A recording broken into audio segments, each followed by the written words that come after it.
All right, we are live. What's good, everybody? Take Hazy back here. Another wrestling, or not a wrestling video. Doing another NBA video. Sorry, I was gonna try to share this live link at the same time here, and I already mumbled my words. So this is part 4 of the video. We've gone through about a third of the NBA so far. Mostly covering like the apron teams and the teams that have to kind of navigate the aprons. So now we are into the point where we can start looking at like contenders that have a bit more flexibility. So I'm going to try to cover, the video is already frozen here. I'm going to try to cover Boston, Houston. Those are the 11th and 12th highest payrolls. And then we'll see what else we can get to in this video as well. Maybe we'll jump into Phoenix. I don't want to do the Bucks yet. The Bucks will probably be their own video because of the Giannis trade. And then way down here, you also got Atlanta and Detroit and the Lakers. So we'll maybe get into them, but they kind of also operate as salary cap teams, so they might be a different video. So we'll see. First, before we did that, after the last video where I was talking about the Pelicans and Chase was in the chat, as soon as I ended the video, I came up with a trade. I was trying to come up with a Jordan Poole trade on how you can parlay that into a worse contract but a better player. As soon as I hit end, I realized the Raptors have two of the worst contracts, if not more, in the league. So I came up with Emmanuel Quickly and Jakob Poeltl to the Pelicans for Jordan Poole, as well as Kevon Looney's expiring contract and Jordan Hawkins' expiring contract. The problem with this is Toronto was a playoff team. They were the 5 seed. They took Cleveland to 7 games in the first round. So I don't think they necessarily want to just do a straight salary dump. So what I'm going to do is I think one of the more handy teams this offseason is Dallas. Dallas has a lot of interesting veterans.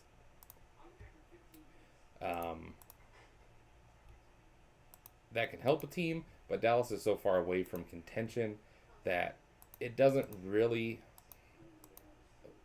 behoove them to have those kind of players. I thought there was someone else in here because I don't want the Pelicans taking on money. And then Grady Dick was also in this trade, which means Caleb Martin probably went back here.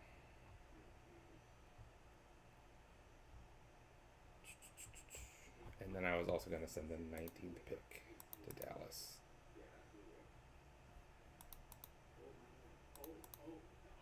I think I'm missing one piece here. Maybe not. I think they can afford that. All right. So real quickly, just because I like the concept of this trade. So the Raptors are trading the 19th pick, Emmanuel Quickley's contract, which is 3 years, about $100 million left on it, as well as Jakob Poeltl's contract, which is 4 years. What is that? We're talking like 105 left on it. So just a lot of years, a lot of money for essentially 2 role players. They're trading the 19th pick and Grady Dick, and they are getting back Daniel Gafford, Najee Marshall. They have to take on Caleb Martin's contract as a bit of a reclamation, and they take on Klay Thomas's expiring contract. So with this kind of move, the Raptors would save some money, which opens up them fairly significantly. Let's see, they are, I don't remember where they are. We looked at them in the last video. They're $7 million under the tax right now. That gets them to 12.9 under the tax. They would be at 4, 5, 6, 7. They'd be at 14 players, so they could essentially use the full mid-level exception to also add a player to this rotation. So you would start Daniel Gafford, Scotty Barnes, Brandon Ingram, RJ Barrett, and you would probably start Jamal Sheed in this case. So the mid-level, you probably want to get a point guard, whether that's Kobe White, Ayo Dosunmu, Colin Sexton, someone along those lines. I think there's 1 or 2 other guards in that kind of range. They're more combo guards, but for the purposes of this team, could be your point guard. Then you would have Caleb Martin, Najee Marshall, Klay Thompson, Colin Murray Boyles, Jacoby Walter, Sandro. I'm not going to try the last name. I don't know how to say his last name. Tracy Jackson Davis. So you would be a pretty deep team. You don't necessarily get a star replacement, but you're not sending out stars. The 19th pick's not that huge. Grady Dick found out of the rotation last year. So you get to take a couple swings. You can see if there's anything left in Klay Thompson. You can see if Caleb Martin can recapture his Miami Heat glory.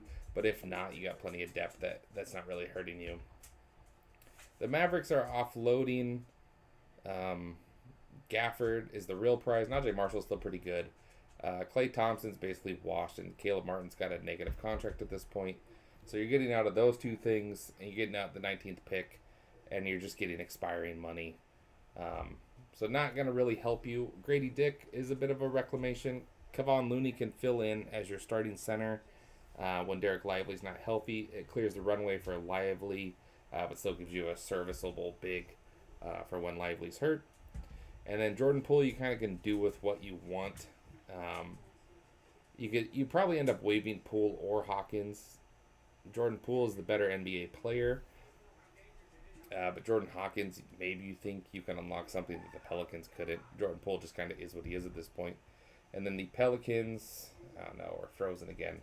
The Pelicans are trading a bunch of contracts that they don't necessarily want, but that are all expiring. They're taking on the two bad contracts, but serviceable players in Quickly and Podol, who probably both step into the starting lineup. So you would start Podol, Zion, Quickly would still come off the bench, I think. Podol, Zion, Trey Murphy, Herb Jones, and DeJounte Murray would be your starting lineup. You would have Jeremiah Fears, Derek Queen, Sadiq Bey, and Quickly off the bench, as well as Yves Missi. And then you got your kind of minimums rounding that out there. So actually pretty nice lineup. I feel like most years the Pelicans have a pretty decent on paper lineup. With Jamal Mosley as the coach. That's you got a lot of defensive potential there. You might be a bit limited offensively is the problem there. All right, so we are going to jump into the Celtics now, which was the point of this video originally. So the Boston Celtics, they enter $13 million in tax space. They have 14 players under contract. So they have the conundrum of how do they want to approach this offseason? They got under the tax last year. So if they're under the tax again this year, the repeater tax resets, which I do think is something they would be interested in doing. Just as of resetting that clock. You get the repeater tax if you're over the tax in 3 out of 5 years. So by resetting it in 2026-27, they would reopen a 5-year window where they don't have to pay the repeater tax, which is a pretty tasty proposition. The problem is you got Tatum and Brown in their prime right now, Derek White in his prime. So do you really want to waste a year just spending the mid-level exception and running with this team that got bounced in the first round? You do have a lot of potential in this team, obviously. Hugo Gonzalez was your rookie last year. Bayer Shireman looked okay. Quinta took a step up. You got a lot of youth on this team. You could potentially trade Nikola Vucevic in a sign-and-trade. I'm not sure how much interest he would really have in the league. You have a big trade exception, $27 million from Anthony Simons. And then you also can potentially make a Jaylen Brown decision. You also have like Sam Hauser's contract that you could trade. I think really you go like one of two ways here, where you make the big Jaylen Brown trade, potentially bringing in a Zion. We'll conjure up that one. I saw one involving the Blazers that I like a lot. Otherwise, you're kind of doing something around the fringes where you're trying to bring in a big, whether that's like a Gafford or a Hartenstein or something like that. Isaiah Hartenstein doesn't quite fit under their trade exception, which is tricky, but I think that would be someone they would potentially target if it did. So let's do this Bucks trades with the Blazers here. So this would be another way that the Celtics can solve their big problem. They just didn't have a big last year. They tried to piecemeal it with Quinta, who was decent. Luka Garza, they traded for Vucevic.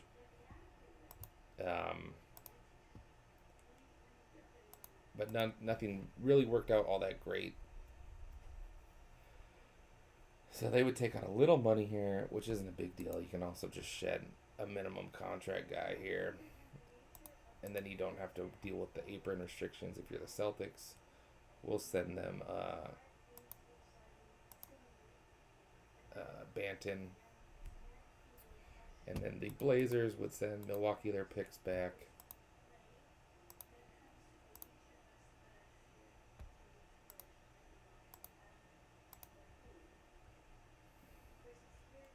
So that's the 2 Milwaukee picks and the 1 swap they have, as well as Jeremy Grant and Shaedon Sharpe for Jaylen Brown for the Blazers. I think you do that every time if you're the Blazers. And the Celtics, they have actually a decent slew of picks that they can trade as well. Let's see, Milwaukee has their 28, so you could give them this swap. It's not that tasty of a swap. And then you could give them... Why can't you give them the 27? That's weird. I'm not sure why Spot Track's not letting me give them the 27. So let's give them the 31, just because. Alright. So if we look at this trade here, the Celtics get Giannis Antetokounmpo. They are sending out Jaylen Brown, a 2031 first, and a 2028 swap. The Bucks get Jeremy Grant, Shaedon Sharpe. They have to take on Banton's minimum contract. No big deal there. And they're getting 3 firsts and 2 swaps. So, not the best return, but they are getting their picks back, plus the unprotected Boston pick. I'm not sure how valuable getting their picks back really is, given the lottery reform. Shaedon Sharpe's an interesting player. He's never going to be like your franchise guy, and the Blazers get Jaylen Brown. So for the Blazers, you would have Drew Holiday, Tamari Camara, Scoot Henderson, Donnie Avdia, Klingon, and Jaylen Brown. That might have been one too many players. Yeah, so Scoot would be on the bench.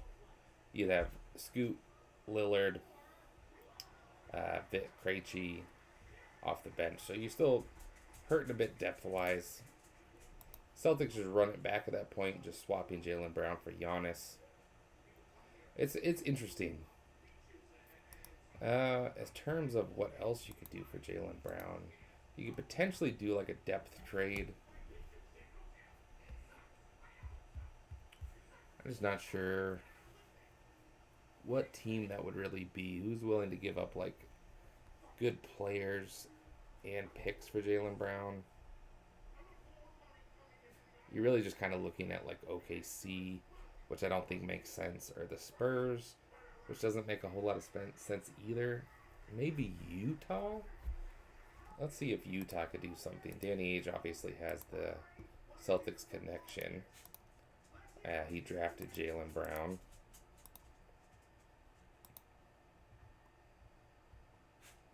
Problem is Utah just doesn't really have the salaries. Also, might have done the wrong year here.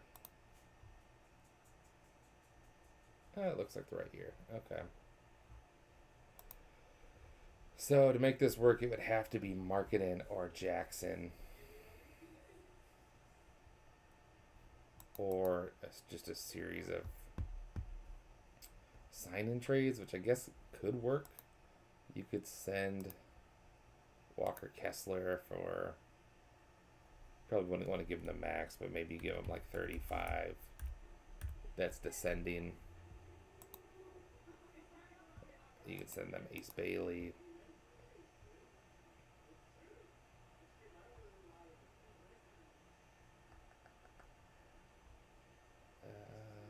The Jazz can't make that work. So what if they do the renounce? They still don't have the cap space. All right. Now it would have to be Lauri Markkanen plus picks, which is interesting. I'm not saying the Jazz wouldn't explore it, but I don't know how much sense that really makes for them. The Jazz also, they still have a decent amount of picks, but they traded 3 of them away to get Jaren Jackson, so it's not as attractive. They have like the Minnesota 27 and 29.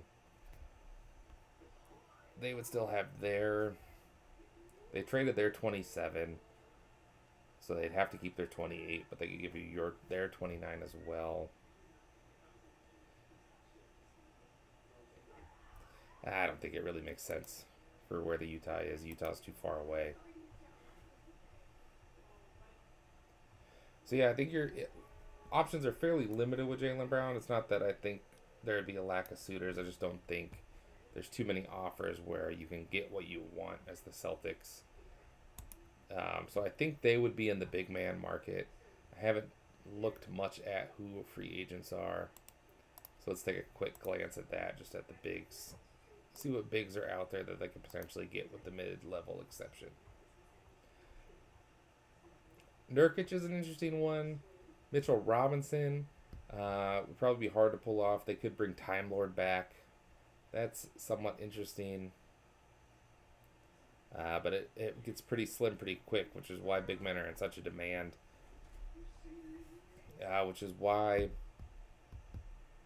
I think there's a potential that they try to shop Jalen for a big if they can get one. Or if like Hartenstein is on the block, you could trade Derek White for him. Derek White would go to a third team.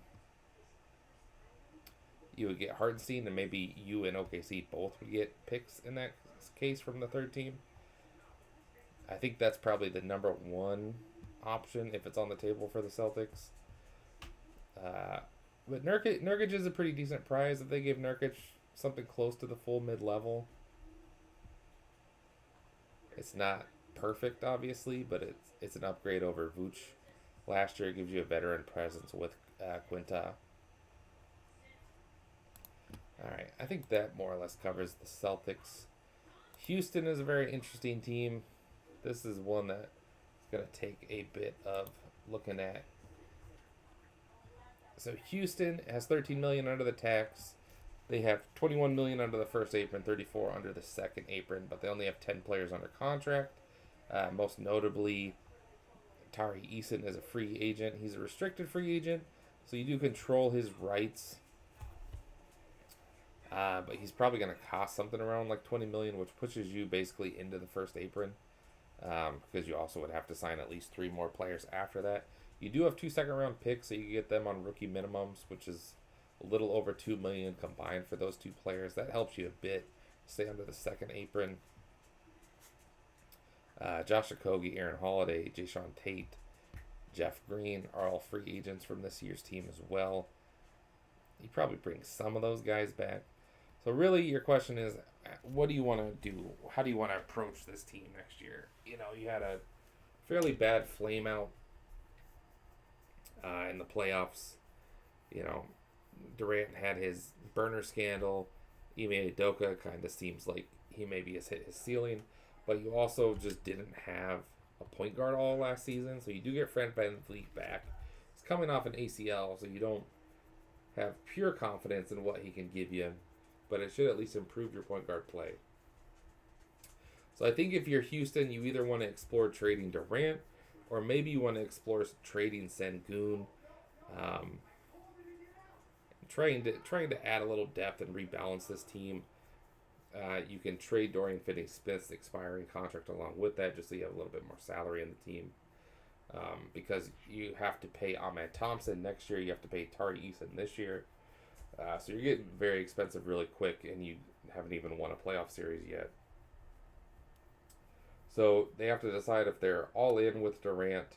They didn't mortgage that much to get Durant, but they did give up a top 10 pick and Jalen Green. So if you traded like Sengun for like Anthony Davis, a sort of move, then you're really kind of like all in now, but you add more draft picks. to kind of hedge yourself for the next window. Or you trade Durant and you kind of take a step back because you can't really compete with San Antonio or OKC anyway, and you kind of reset around the young guys. The problem is, I think the playoffs kind of expose that Sengun is just kind of along those lines of like the Sabonis type centers where they just can't be your best player. They probably have to be your second or third best player, which they're overqualified to be, but their style of play just isn't really going to work in the playoffs as a top guy. So I think they could explore. I think they're honestly probably more likely to trade Sengun, and try to take like the Timberwolves path of getting Ahmed Thompson and Tari Eason and Reed Shepard as much playoff experience as they can. They're obviously not the level of player of Ant, but I think you could trade Sengun, potentially get better this year and get draft picks. So let's look at that. Let's look at a potential Wizards trade. I'm kind of stealing this from Yossi Goslin. He did this on his video. We'll see if I can recreate it somewhat, because I do like the idea of it. The screen capture keeps freezing on me, which isn't ideal. So we send Anthony Davis to Houston. They're going to get Sengun back.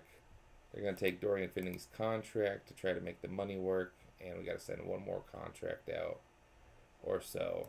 We'll send them Capella and J.D. Davison, which gets us 100,000 under. Right, so then we're not hard capped because we're not taking back more money. We are trading 4 players for 1, so we're hard capped. We can't exceed the second apron, but we're not hard capped at the first apron. So then what the Wizards can do is they can send out some of their own picks here. So they control all their own picks. I don't quite understand why they can't trade that one, but that's all right. So they have, this is Portland's pick. No, that's just completely written in error. So they have the 2 most favorable in 2029 of theirs. So Houston will get one of those, and Houston maybe gets a top 14 protected 2027, like a turn into some seconds. So the Wizards get Sengun to pair with Anthony Sarr, Trae Young, Bilal Coulibaly. So the Wizards still kind of accomplish the same thing here, where they trying to make a push this year, but they get someone that fits their timeline a bit better than Anthony Davis, someone they can count on being on the floor at all times, because they're not trying to win the title, they're just trying to make the playoffs. So Sengun's a better bet. It does cost them 2 first-round picks, real first-round picks, unlike the ones they traded for Anthony Davis, but they didn't really give up anything to get AD, and now they're just leveraging him. Dorian Finney-Smith and Clint Capella are useful veterans. I don't know how much they would play on this team, but it does give you a bit more veteran presence as you try to make that playoff push. Houston gets 2 first-round picks and Anthony Davis for Sengun. So they go into next year with Anthony Davis, Kevin Durant, Fred VanVleet, Jabari Smith, Ahmed Thompson as their starting lineup. Reed Shepard gets bumped to the bench, along with Steven Adams. And then everyone else is guys you're just signing. You have your 2 second-round picks still, which aren't going to be great players, but they'll be low players to kind of help you stay under the apron, because you're not taking on money, so you got $21 million to play with here. So you could sign someone to the full med level, just like you did with Dorian Finney-Smith last year. And then you would have a couple minimums. I don't know that they have any exceptions. Let's see if I can find that on here.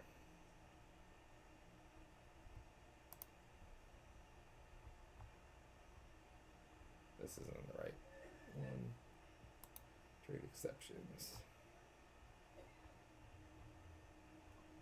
No, they didn't make a trade last year, so they don't have any exceptions. So yeah, they're fairly limited in what they can do to bring in talent. So they would be a bit shallow, but they can re-sign their own guys, like we said, so they could bring back Tari Eason, right? So they'll re-sign Tari Eason, which would probably push them over the first apron, but they would still have 13 million in wiggle room under the second apron, so they could use their tax mid-level. They could bring back Aaron Holiday on a minimum, Josh Kogi on a minimum.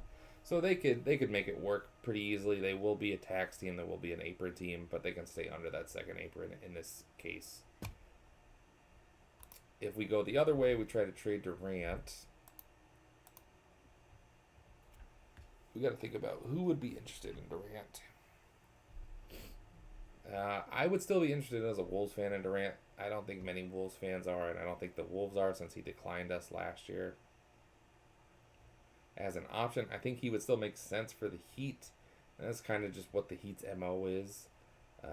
So let's do that instead of trying to deliberate what else we can do here. Let's send Kevin Durant to the Miami Heat. Miami was on his shopping list a couple years ago when he ultimately ended up in Houston. They could send Tyler Hero. They could send... I don't think they need to send much else. Miami's payroll is fairly low. Let's see. Yeah, Miami is $40 million under the first apron. So they don't necessarily care about taking on more money, but they got to at least be cap compliant here. I think they would still want more scoring. I guess you could trade Jaime here just to make it work. Cash in on him being the sixth man of the year. And then Miami could trade... Well, let me just trade this 27. This 27 would actually be the 28, depending on if it conveys or not for Charlotte. Well, no, they can trade that then. Let's just trade the 13, just to keep it easy.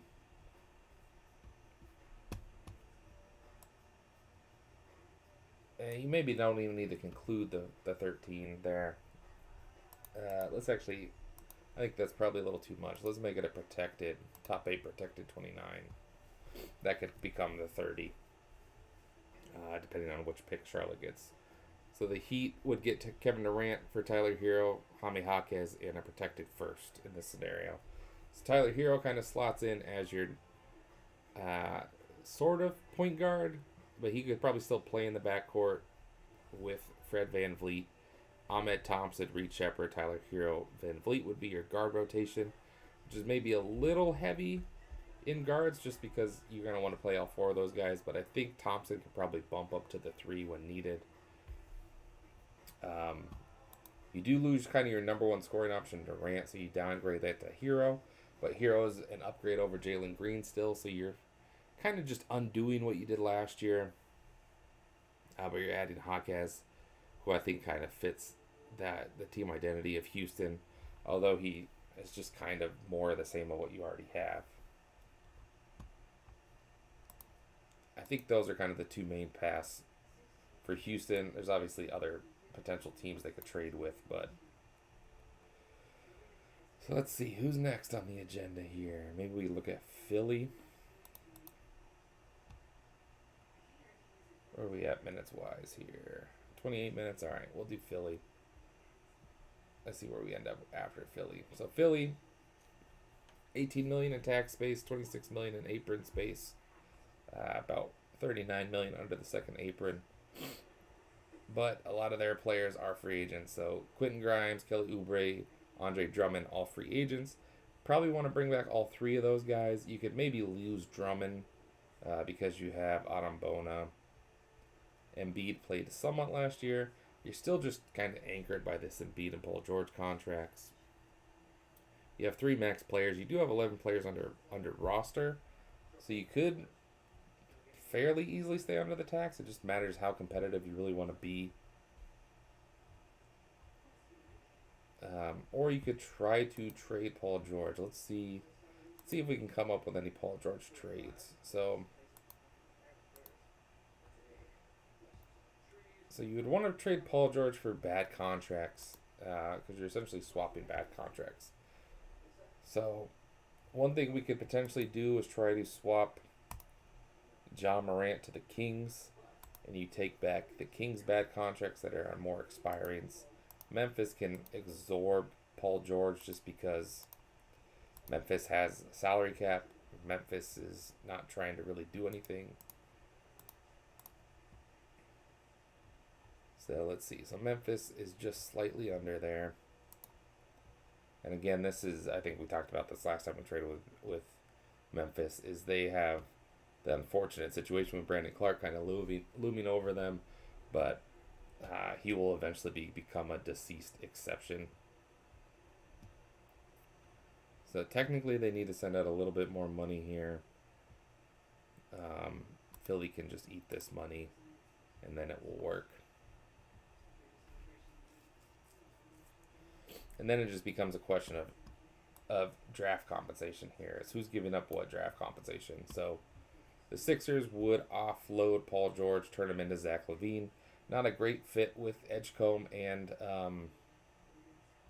Maxey, but it gets you out of next year, Paul George. So Paul George does only have 2 years left in his contract. He fits your roster better, but it's a $57 million anchor next year. So that's potentially what you have to deal with in that scenario.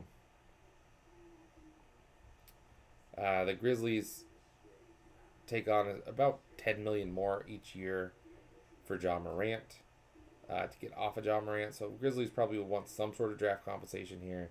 And the Kings clear about $6 million getting off of LaVine's contract. They get John Morant, who can be their de facto star player. They do need a point guard after trading all their point guards away. So I think Ja's a pretty natural fit in Sacramento this offseason. I feel like that's the most likely landing place for him. Let's look at what we have picks-wise here. So Memphis has the 3rd, the 16th, and the 32nd. But Memphis also has a couple younger players that they might want to get off of. The problem is they're all ball handlers, and Philly doesn't need ball handlers. So I don't think that quite solves. Why does this flicker? Is that how I... Oh, okay. I think I figured out how to keep the thing connected. So Philly could trade the 22 for like the 32, a slight move up. I don't know that Memphis really cares about that.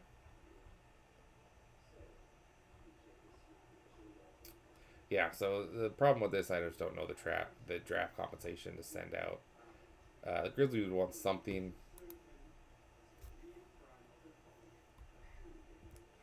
So maybe you send them this Clippers 28. That's somewhat valuable. I just don't think Philly would want to move a first rounder, or the Kings would want to move a first rounder in this scenario. So I just don't know. Don't know how you would get it over the finish line. Other potential Paul George teams is pretty tricky. I don't know that there's a whole lot of other Paul George teams.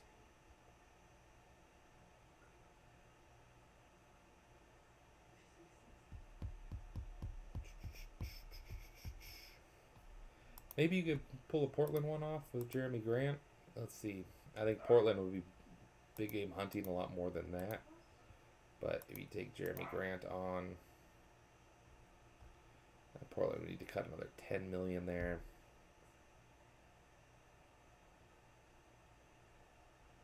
Which is tough. So I don't think they're necessarily clamoring to do that anyway. But you could maybe do it with a sign and trade. I think they would want to bring Time Lord back, though.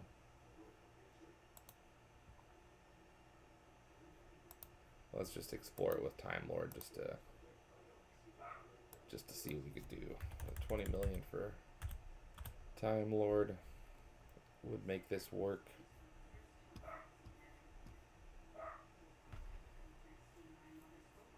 Robert Williams would definitely take that trade. 3 years. That's probably something like $65 million. 3 years for Time Lord. Plus Jeremy Grant. The Blazers get Paul George. And you probably want to do some sort of pick swap here. think you could do this 28 because I think you get the better of Philly or the Clippers, and then the Blazers have a pick swap with Milwaukee as well as Orlando's pick. So the Blazers would get like the best 2 out of those 5 or so. It's a pretty good deal for the Blazers.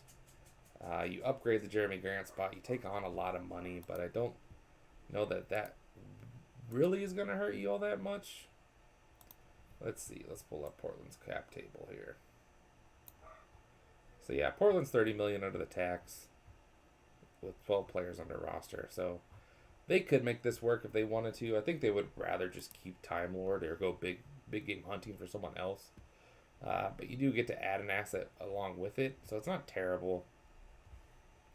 And you clear some of that big money for Philly, which allows you to then go out and bring your free agents back.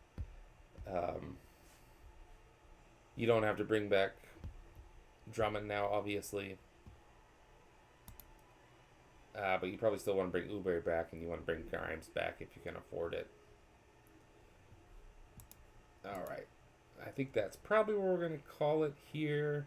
Yeah, the Warriors aren't contenders. We could look at Portland a little deeper, but I think I'll do that more on like a Giannis video because I think Portland is still kind of one of the most likely Giannis teams. San Antonio is obviously a big contender, but they're kind of a cap space team, and they're still in the finals right now, so we kind of want to see what they end up with at the finals. All right. Thanks, everyone. Video 5. It might be time just to do the Giannis video since we're here at Phoenix is 13, Milwaukee's 14, so I think we'll do the Giannis video next.